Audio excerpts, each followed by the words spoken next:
السلام علیکم ورحمۃ اللہ وبرکاتہ۔ آپ نے سوال یہ کیا ہے کہ اللہ کے فضل اور اس کی رحمت کے ساتھ آپ نے تقریباً 1 سال سے شرعی پردہ کرنا شروع کیا ہے، لیکن آپ کو اتنی اپریسیشن مل رہی ہے اور تعریف مل رہی ہے کہ آپ کبھی کبھار شرمندہ ہو جاتی ہیں، اور کبھی کبھی آپ کو لگتا ہے کہ دل بہت بوجھل ہو جاتا ہے کہ صرف ایک عمل سے مجھے کیوں جج کیا جا رہا ہے۔ اور کئی دفعہ آپ اتنی پریشان ہوتی ہیں کہ آپ کہتی ہیں کہ میں پردہ کرنا چھوڑ ہی دوں، جس کی وجہ سے میں اتنی زیادہ سٹینڈ آؤٹ کر رہی ہوں۔ تو میں اس کا اللہ کی توفیق سے جواب دینے کی کوشش کرتی ہوں۔ آپ ان خوش قسمتوں میں سے ہے جن کو پردہ کر کے اپریسیشن ملی ہے، ورنہ ہمارے پاس جتنے کیسز آتے ہیں، لڑکوں نے داڑھی رکھی تو مسئلہ، خاندان والوں کو، لڑکیوں نے پردہ کیا، خاندان ماں باپ تک جو ہے نا پریشان ہو رہے ہیں، جی ہماری مارکیٹ ویلیو ہمارے بچے کی جو ہے نا لو ہوتی جا رہی ہے، اور جو جلا رہے ہیں اور پریشان ہو رہے ہیں۔ تو یہ تو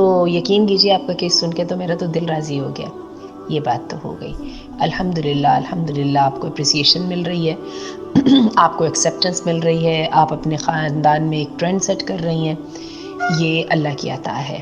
جہاں تک یہ تعلق ہے کہ آپ کا دل بوجھل ہو جاتا ہے، اور کبھی کبھی تو آپ کو یہاں تک لگتا ہے کہ میں پردہ چھوڑ دوں، جو یہاں تک کی بات تھی نا کہ آپ یہ سمجھتی ہیں کہ میرے صرف ایک عمل کی وجہ سے میں اتنی نیک نہیں ہو گئی، یہاں تک تو اللہ کی طرف سے تھا۔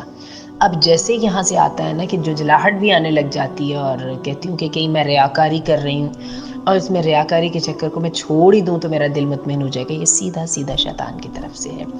اور ایسا نہیں ہے کہ اس بات کے بارے میں علماء نے بحث نہیں فرمائی۔ شیطان کا ایک بہت بڑا دھوکہ یہ ہے کہ شیطان آپ کو ریاکاری کے ڈر سے عمل صالح سے منع کرتا ہے، بالکل نہیں۔ یاد رکھیے گا، کوئی بھی عمل 100% خالص نہیں ہوتا، ٹھیک ہے؟ اور کوئی بھی برائی جو ہے وہ 100% برائی نہیں ہوتی ہے، بس جس میں زیادہ اخلاص ہوتا ہے وہ اخلاص کا کام ہوتا ہے، اور جس میں زیادہ برائی ہوتی ہے وہ برائی کا کام ہوتا ہے۔ تو بات یہ ہوتی ہے، کوئی بھی عمل پوری طرح خیر سے خالی نہیں ہوتا۔ تو یہ اللہ کی توفیق ہوتی ہے، اور اللہ اخلاص نیت اعمال صالحہ کے ساتھ عطا فرماتا رہتا ہے۔ تو جیسے یہ خیال آئے، فوراً ہی وہیں پہ آپ 1 منٹ لیجئے اور اپنے ضمیر کے ساتھ اور اپنے دماغ کے ساتھ بات چیت کیجئے، یہ میں نے اللہ کے لیے کیا تھا، اس کا شکر ہے کہ اس نے مجھے اس کے لیے قبولیت عطا فرمائی ہے، اور یہ جو ہے نا انشاءاللہ اللہ کی توفیق اور اس کی رضا میرے ساتھ شامل حال رہی تو میں اس نیک کام پر کاربند رہوں گی، فللہ الحمد۔ اور یہ کہہ کے اوور تھنکنگ سے اپنے آپ کو منع کر دیجئے۔ میں آپ کو بتاؤں، اپنے برین کو ہلکا نہ لیجئے گا، یہ اللہ کی ہمارے پاس بہت بڑی نعمت ہے۔